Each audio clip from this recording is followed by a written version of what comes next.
Suman TV ప్రేక్షకులకు నమస్కారం. ప్రస్తుతం మన ముందున్న గురువు గారు మనందరికీ బాగా సుపరిచితులండి. ఎంతగానో ఆదరిస్తాము, అభిమానిస్తూ ఉంటాం. సుమన్ టీవీ స్టార్ట్ అయినప్పటి నుంచి గురువు గారు మనతో పాటు ట్రావెల్ చేస్తూ వస్తున్నారు. మనందరికీ జాతక విశ్లేషణ తెలియజేస్తూ వచ్చారు. పండగలు, పర్వదినాల్లో ప్రత్యేక ధర్మ సందేహాల గురించి నివృత్తి చేస్తూ వస్తున్నారు కదా. ఈ పాటికే ఆ గురువు గారు ఎవరో మీకు అర్థమై ఉంటుంది కదా అండి. ఎస్, మరెవరో కాదండి, మనతో పాటు ఉన్నారు భారతీ శంకరపీఠం వ్యవస్థాపకులు మరియు ప్రముఖ జ్యోతిష్యులు అన్నవరపు తిరుపతి మూర్తి అవధాని గురువు గారు. చెప్పాల్సిన అవసరం లేదు కదా, గుర్తొచ్చేసింది కదా. అయితే గురువు గారికి ఒక అద్భుతమైన కానుక వరించింది, అందుకే స్టూడియోకి తీసుకువచ్చేసాను. సో మరి ఏమిటి ఆ అద్భుతమైన కానుక అంటే, తెలంగాణ రాష్ట్ర ప్రభుత్వం దేవాదాయ ధర్మాదాయ శాఖ ఆధ్వర్యంలో జాతీయ స్థాయిలో ఈ నెల 21 నుంచి 25 వరకు వేములవాడలో నిర్వహిస్తున్నటువంటి వేద స్మార్త పరీక్షలకు పరీక్షాధికారులుగా గురువు గారు నియమితులయ్యారు. గురువు గారు సంతోషపడ్డారంటే మనందరం కూడా సంతోషపడతాం కదా అండి.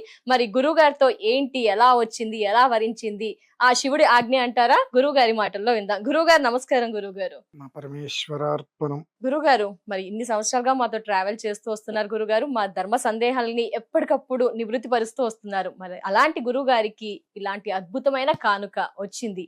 ఏ విధంగా మీరు ఫీల్ అవుతున్నారు? ఏంటి మీరు ఎక్స్పెక్ట్ చేశారు? అసలు ఏంటి గురువు గారు? వేద స్మార్త పరీక్షలకు పరీక్షాధికారిగా, అది కూడా జాతీయ స్థాయిలో, అంటే చిన్న విషయం కాదు గురుగారు. అంటే దీనికి మీరు ఏమైనా ఎఫర్ట్స్ పెట్టారా?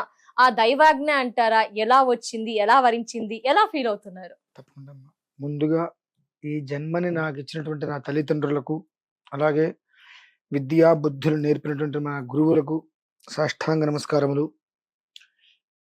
ఇది పరమేశ్వరుడి యొక్క పరిపూర్ణ అనుగ్రహం అంటానమ్మా. అవునా గురువు గారు? అంటే మనసా వాచ కర్మన త్రికరణ శుద్ధిగా ఈశ్వరారాధన ఎక్కువగా నేను చేస్తూ ఉంటా. ఉంటారు. కర్మ చేయటమే నా కర్తవ్యంగా తప్పితే ఫలితాన్ని ఏనాడు నేను ఆశించరా. కనుక మనం ఆశించకుండా చేసేటువంటి పూజకి ఫలితం ఎక్కువ అని పెద్దవాళ్ళు అంటూ ఉంటారు. ఏది కోరకుండా మనం చేస్తూ ఉంటే ఆయన ఇచ్చేటువంటిది మనం మోయటం కష్టమవుతుంది అంటూ ఉంటారు.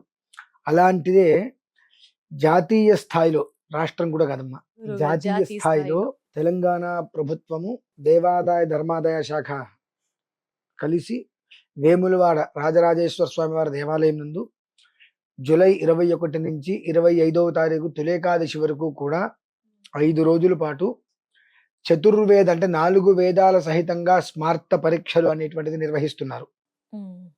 గత 3 మాసాల క్రితం నా వరకు వచ్చింది ఆ విషయం. నేను చాలా మంది తోటి, నేను అక్కడ పరీక్షలు జరుగుతున్నాయి, మీరు అప్లికేషన్లు పెట్టుకోండి, పరీక్షలకి వెళ్ళండి అని చాలా మందికి కూడా మనం చెప్పాం. అంటే మన దగ్గర పరిధిలో ఉండేటువంటి వారికి. ఎందువల్లనంటే బయట పరీక్షల కన్నా ఈ పరీక్షలలో 21 నుంచి 25 వరకు పరీక్షలు హాజరైన వాళ్ళకి, ఉత్తీర్ణత చెందిన వాళ్ళకి సర్టిఫికెట్ అప్పుడే ఇచ్చేస్తారు. అప్పటికప్పుడే సర్టిఫికెట్ ఇచ్చేస్తారు అనమాట. అంత గొప్పది. ఏదైనా దేవాలయాలలో ఉద్యోగాలు వచ్చినాయి, జాబులు పడ్డయినప్పుడు ఈ సర్టిఫికెట్ మనం అర్హత పొందింది. అంటే జాతీయ స్థాయిలో మరి చేస్తున్నారు, రాష్ట్రం చేసేటువంటిది గవర్నమెంట్ నుంచి వస్తుంది కదా. ఖచ్చితంగా ఏదైనా దేవాలయంలో అప్లికేషన్స్ పడ్డాయి పోస్టులకు అయినప్పుడు వీళ్ళు అది పెట్టుకొని వెళ్ళవచ్చు. చాలా మందికి చెప్పాం. అంతవరకే నాకు తెలుసు. నేను ఏనాడు ఊహించలేదు, అనుకోలేదు, ఆశించలేదు. 5 రోజులలో 1 రోజు వెళ్ళి కలిసి చూసి అందరినీ, అంతమంది వేద పండితులు ఇంతమంది వస్తారు కదా, 1 రోజు ఉండి వద్దామని మాత్రమే అనుకున్నా. కానీ భగవంతుడు దైవాధీనం జగత్సర్వం, మంత్రాధీనంతు దైవతం, మంత్రం బ్రాహ్మణాధీనం, బ్రాహ్మణో మమ దేవత అంటారు. మంత్రమంతయు కూడా బ్రాహ్మణుడి యొక్క ఆధీనంలో ఉంటుంది. ఆ మంత్రము యొక్క ఆధీనంలో భగవంతుడు ఉంటాడు. భగవంతుడి యొక్క ఆధీనంలో జగత్తంతా ఉంటుంది. దీనికి అర్థం. అటువంటిది ఏనాడు ఊహ కూడా నేను ఊహించింది కాదు, ఏం లేదు.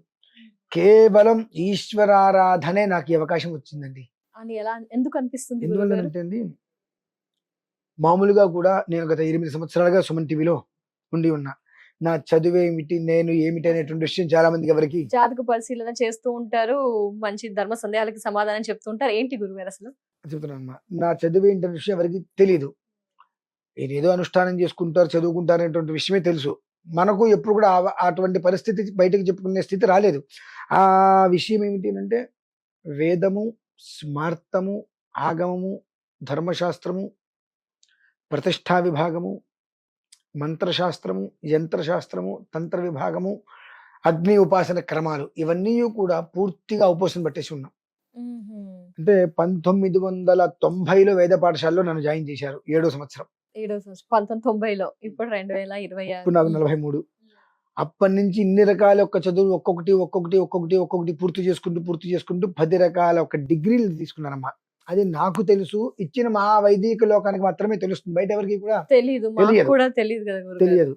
అంటే మనకు ఎంత చదువు ఉన్నప్పటికీ కూడా భగవంతుడి యొక్క ఆజ్ఞ అనుగ్రహం ఉన్నప్పుడు దానికి సార్థకత అవుతుంది. అంటే మన చదువు దశ దిక్కుల అది మనకు వెళ్ళాలి, 10 మందికి తెలియాలి మనం చదువుకున్నది ఏమిటి అని అంటే ఇటువంటిది ఒకటి ఉండాలి. బహుశా ఈశ్వరారాధన నేను ఏ స్థితిలో చేస్తుంటానో నాకు తెలుసమ్మా.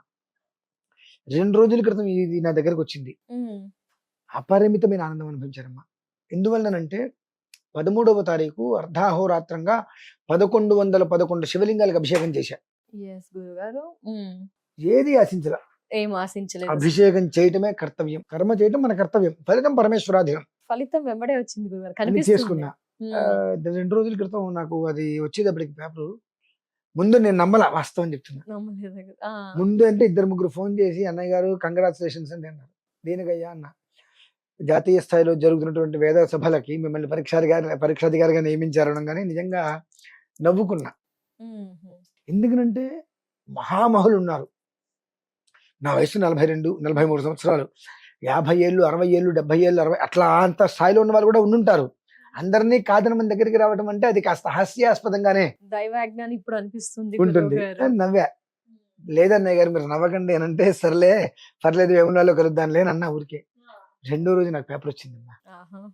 అనిపించింది భగవంతుడు ఇవ్వదలుచుకుంటే ఇలానే ఇస్తాడు.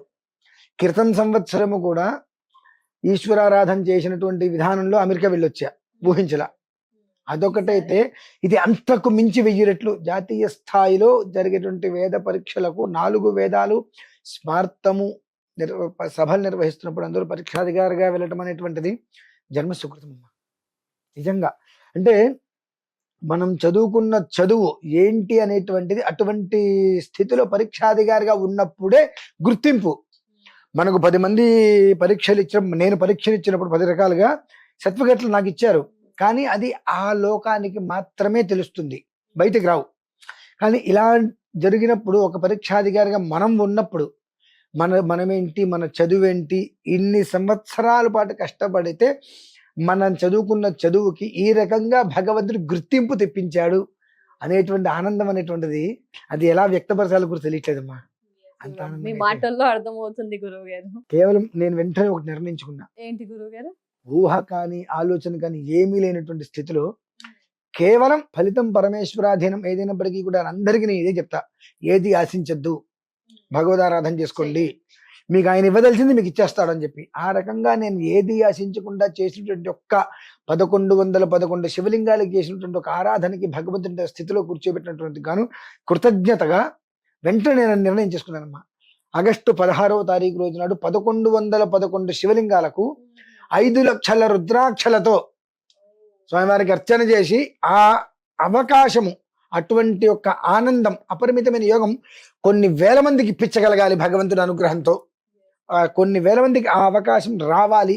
నేను అనుభవించిన ఆనందం ఏదైతే ఉందో అదే ఆనందం, అంతకు మించిన ఆనందాలు వాళ్ళ రంగాలలో ఆ స్థితికి వెళ్ళాలి, దానికి పరమేశ్వరుడికి అనుగ్రహం కావాలని వెంటనే నేను సంకల్పం చేసుకున్నానమ్మా. తప్పకుండా గురువు, చాలా ధన్యవాదాలు గురువు గారు. ఎందుకంటే ఒక మంచి విషయాన్ని మీరు ఏదైతే రీచ్ అయ్యారో ఆ విషయాన్ని మాకు తెలియజేశారు. అసలు మీరంటే జాతక విశ్లేషణ, ధర్మ సందేహాలు ఇదే అనుకున్నాం, బట్ మీ క్వాలిఫికేషన్స్ ఏంటి, మీరు ఏం చదివారు, ఇలా ఇంత దాకా వెళ్ళారు అంటే ఆ దైవాజ్ఞ అని తెలియజేశారు గురుగారు. ధన్యవాదాలు గురుగారు. హార్ట్ఫుల్ గా కంగ్రాచులేషన్స్ గురుగారు, ఆల్ ది బెస్ట్ కూడా గురుగారు. ఎగ్జామ్స్ అంటే చాలా మంది వేద పండితులు వస్తారని చెప్పారు, అదంతా కూడా సక్సెస్ గా అవ్వాలని మనస్ఫూర్తిగా కోరుకుంటున్నాం గురుగారు. నమస్కారం.